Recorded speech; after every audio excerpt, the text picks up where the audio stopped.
بسم اللہ الرحمن الرحیم۔ کبھی سوچا ہے کہ ہم خانہ کعبہ کے گرد کیوں گھومتے ہیں؟ آخر ایسا کیا راز ہے کہ لاکھوں مسلمان ہر سال دن اور رات ایک ہی گرد کے گرد گھومتے ہیں؟ تو آج ہم جانیں گے اس راز کے بارے میں کہ ہم مسلمان دن اور رات اس خانہ کعبہ کے گرد کیوں گھومتے ہیں۔ یہ خانہ کعبہ زمین پر پہلا گھر ہے جو صرف اور صرف اللہ کی عبادت کے لیے بنایا گیا۔ یہ وہی گھر ہے جسے حضرت ابراہیم علیہ السلام اور حضرت اسماعیل علیہ السلام نے مل کر تعمیر کیا تھا اور دعا کی، ربنا وتقبل منا انک انت السمیع العلیم۔ اور پھر اللہ کا حکم ہوا، وَلْيَطْوَفُوا بِالْبَيْتِ الْعَتِيقِ، اور لوگ اس قدیم گھر کا طواف کرے۔ اور تب سے لے کر آج تک دنیا بھر کے مسلمان اسی حکم کی تعمیل میں اللہ کے گھر کی گرد طواف کرتے ہیں۔ یہ طواف فرشتے عرش الہی کی گرد طواف کرتے ہیں اور ہم زمین پر اللہ کے گھر کے گرد طواف کرتے ہیں۔ یہ طواف اللہ کی توحید کا اعلان ہے کہ اے رب، ہم تجھے تنہا مانتے ہیں، تیرے ہی عبادت کرتے ہیں اور تیرے در پر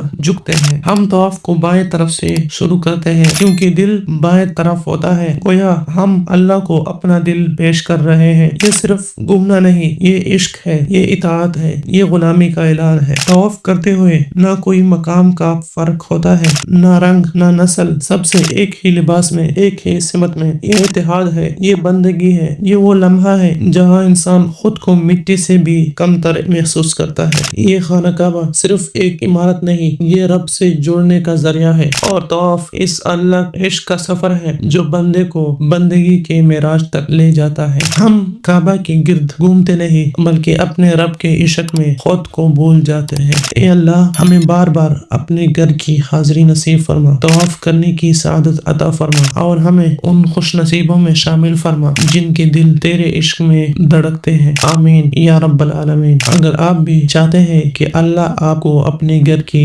زیارت فرمائے تو اس ویڈیو کو دل سے لائک کریں اور اپنے دوستوں کے ساتھ شیئر کریں، اور ایسے ہی روحانی اور ایمانی ویڈیوز کے لیے ہمارے نور حکایت چینل کو ضرور سبسکرائب کریں۔ اللہ ہمیں اپنے گھر کا راستہ دکھاتا رہے، آمین یا رب العالمین۔